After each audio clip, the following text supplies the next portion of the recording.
नमस्कार मित्रों। आपका हमारे YouTube चैनल पर स्वागत है मित्रों। अगर महाभारत में कृष्ण नहीं होते तो पांडवों का क्या हसन होता। कौरवों द्वारा पांडवों को दौड़ा दौड़ा कर पीटा जाता, क्योंकि एक से बढ़कर एक सारे योद्धा कौरवों के पास थे। जैसे पितामह भीष्म, जिन्होंने कहा था कि मैं 5 पांडवों को तो नहीं मारूंगा, लेकिन 10,000 सैनिक रोज मारूंगा। जब द्रोणाचार्य ने क्रोधवंश अपना ब्रह्मास्त्र निकाला था, तब सारे देवता आ गए थे और कहा ऐसा पाप मत करो। तब द्रोणाचार्य ने कहा, मैं एक ही बाण से सारे पांडवों को समाप्त कर देता हूं। ना रहेगा बांस, ना बजेगी बांसुरी, इन पांडवों का यही हषण करूंगा। इधर कर्ण ने अर्जुन को छोड़कर चारों पांडवों को जीवन दान दिया था। सूर्यपुत्र कर्ण ने अर्जुन का वध तो कभी का ही कर दिया होता। अगर भगवान श्री कृष्ण ने रथ का पहिया जमीन में नहीं धसाया होता तो कर्ण ने अर्जुन को यमलोक पहुंचा ही दिया।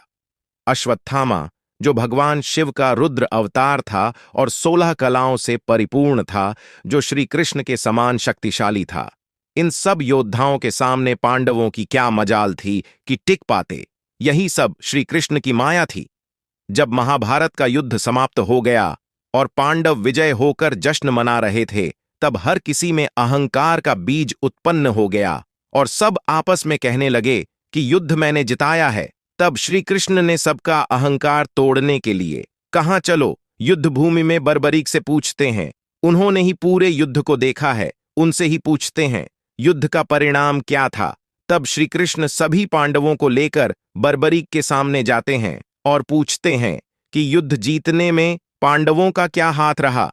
तब बर्बरीक कहते हैं, हे मधुसूदन, हे श्री कृष्ण, और सुनो युधिष्ठिर और पांडवों, मैंने तो इस युद्ध के सारे घटनाक्रम में सिर्फ श्री कृष्ण के सुदर्शन चक्र को ही देखा है, जो कौरव सेना के हर प्रहार को सुदर्शन चक्र ही झेल रहा था और उन्हें नष्ट कर रहा था।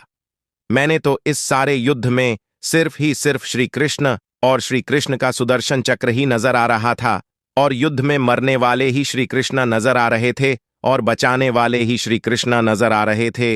यही युद्ध का सत्य है। तो प्यारे दोस्तों, कैसा लगा वीडियो को लाइक और चैनल को सब्सक्राइब करना और कमेंट में प्यारा सा जय श्री कृष्णा जरूर लिखना। धन्यवाद।